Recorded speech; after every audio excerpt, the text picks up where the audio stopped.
So I like to keep my cable runs as short as possible, so I'm going to change this cable over to the XLR cable that goes from the output of my S4 Mark III controller up into my Rodecaster Pro 2 into there. I think it's about 3 meters long, so it's too long. I did buy a 1/2 meter one, but as you can see, if you plug that into there, it's not going to reach up.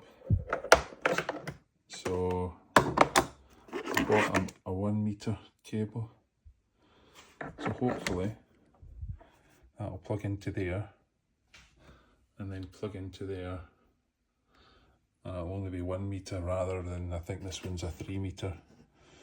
So I always try and keep them as short as possible. So let's change that over and I'll show you what that looks like in a second. Okay, I've changed the cable over. You can see that was the one that I had originally. It's at 3 meters long. It's tucked down behind the desk.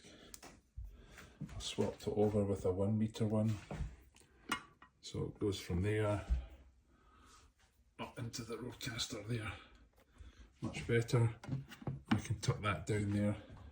I should also mention as well, you want to try and keep your signal cables away from your power cables, but that can be quite difficult to do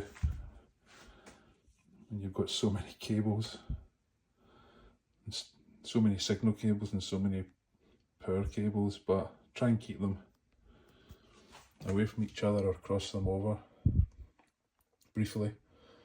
But anyway, I'm not saying we'll be able to hear the difference, but I just like to keep my cable runs as short as possible.